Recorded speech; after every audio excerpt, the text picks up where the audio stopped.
Men go mad in this line of work. Read a book called The Dharma Bums by Jack Kerouac and you'll see what I mean.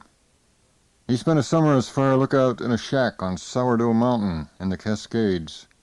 A lookout haunted by the spirit of Gary Chafee Ryder Snyder, who had also worked there. Kerouac never recovered. A few years later, the Forest Service offered me the same job at the same place, trying to maintain their literary reputation. Prudently, I turned it down. Women, too, go mad in the solitary confinement of a mountain peak, though not so readily as men, being stronger, more stable creatures with a lower center of gravity. Perhaps the severest test of a marriage is to assign a man and wife to a fire lookout. Any couple who survive 3 or 4 months with no human company but each other are destined for a long, permanent relationship. They deserve it. My career as a fire lookout began by chance. Having injured my knee during the Vietnam War, skiing in Colorado, I was unable to resume my usual summer job as patrol ranger in a certain notorious southwestern national park. I requested a desk job. The chief ranger thought I lacked the competence to handle government paperwork. He offered me instead the only job in the park that required less brains, he said, than janitor, garbage collector, or park superintendent. He made me fire lookout on what is called the North Rim, a post so remote there was little likelihood I'd either see or be seen by the traveling American public.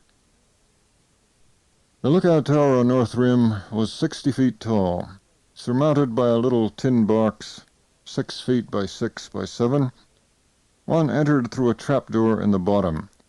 Inside was the firefinder, an azimuth sighting device, fixed to a cabinet bolted to the floor. There was a high swivel chair with glass insulators, like those on a telephone line, mounted on the lower tips of the chair's 4 legs, in case of lightning. It was known as the electric chair.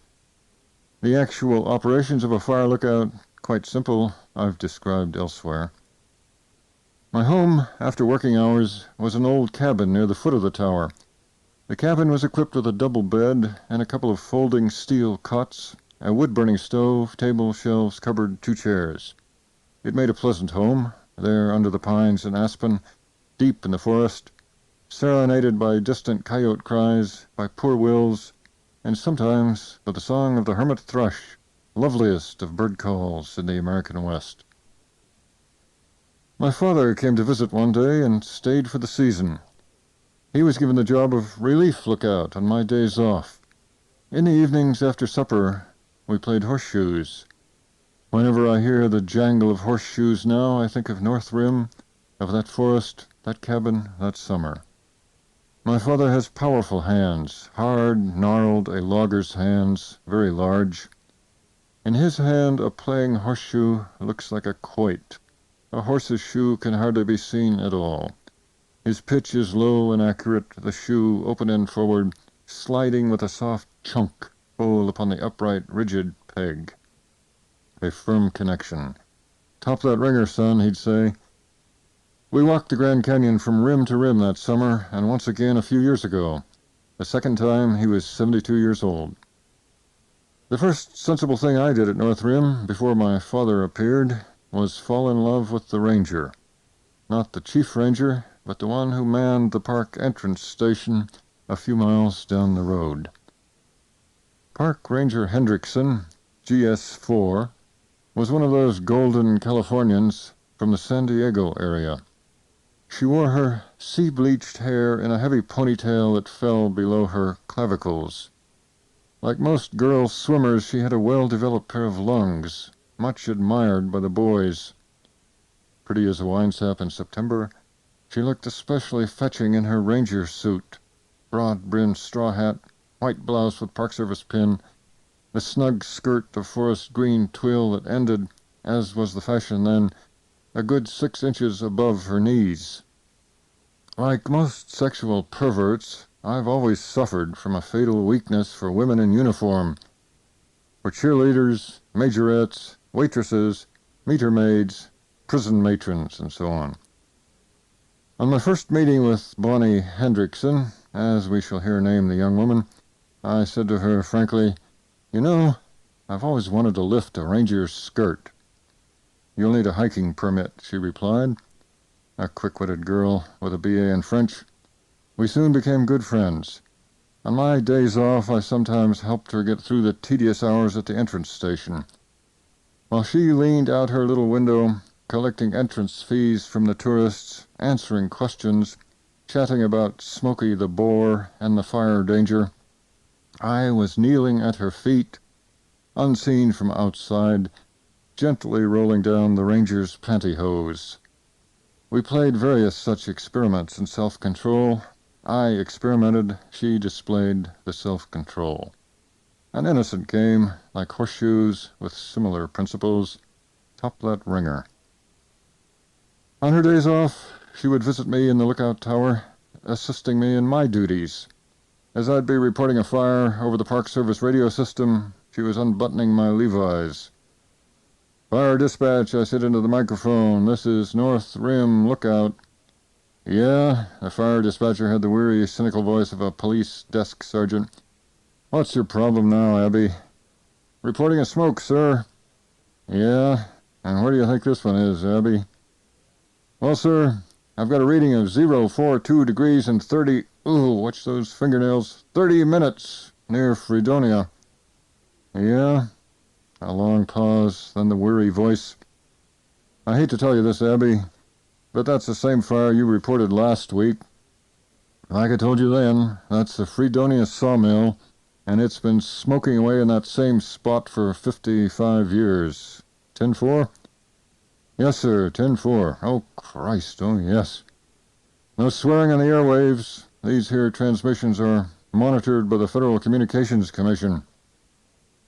One cold, rainy afternoon, Bonnie and I were down in the cabin on the bed, a fire crackling in the stove, when our experiments were interrupted by a banging on the door.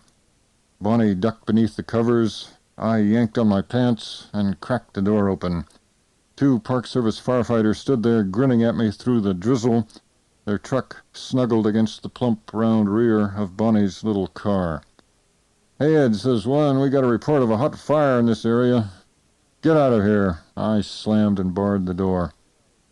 But I don't want to give the impression that a fire lookout's life is all work. There was time for play. One night a week, we'd drive to the village on the canyon rim and visit the bar. My Hopi friend would be there, old Sam Banyaka, the shaman, and the veteran mule wrangler, known only as Wallapai, a leathery runt of an Indian cowboy who always squatted on top of his bar stool, having never learned to sit anything but a horse. Behind the bar was Robert, the intellectual bartender, smug smirk on his fat face, about to recite a new limerick. He claimed to be the only living composer of original limericks in America. I still remember two of them. I wish I could forget. A modest young fellow named Morgan had an awesome sexual organ. It resembled a log dredged up from a bog, with a head on it fierce as a gorgon. And the other, an old Mormon bishop named Bundy, used to wed a new wife every Sunday, but his multiple matehood was ruined by statehood. Sic transit gloria mundi. Mundi, Monday. "It's Tuesday, for crush's sake," says old Wallapai, turning his bleary eyes toward us and swaying on his stool. "You honkies drunk already?" He crashed to the floor. I spent 4 sweet summers on that sublime North Rim, not always alone in my tower. During the 3rd summer, a thing happened which caused me the deepest grief of my life, so far. The pain of my loss seemed unendurable. I called an old friend, Ann Wooden of Tucson, for comfort. She came to my part of the forest bearing apples, a flagon, black caviar, and a magnum of mums. We sat on a log under the trees at evening by a fire and listened to the birds and talked and ate the caviar and drank the champagne and talked some more.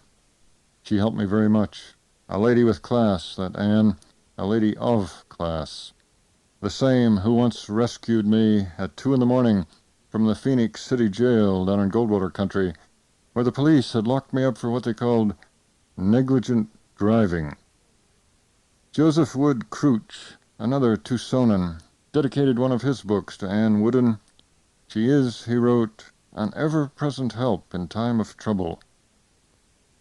4 summers, sweet and bitter, bittersweet, hilarious seasons in the forest of ponderosa and spruce and fir and trembling aspen trees, the clang of horseshoes in the twilight, the smell of wood smoke from the cabin, deep in the darkling pines the flute song of a hermit thrush, lightning, distant thunder, and clouds that towered into evening, rain on the roof in the night. One day, somebody in park headquarters, down on the south rim of the canyon, the bad rim, said to somebody else, "Do we really need a far lookout on North Rim?" And the other man said, "I didn't know we had one." The lookout was closed at the end of my 4th season and has never been used since. My father had long before returned to his own woods in Pennsylvania, where he still lives and works. He is now 78. And Ranger Hendrickson, sweet, witty, lovely, daring Bonnie, she had gone back to California, where, I've heard, she married well, to a man with a steady job, property, money, prospects, a head on his shoulders. Not a far lookout, not by a long shot.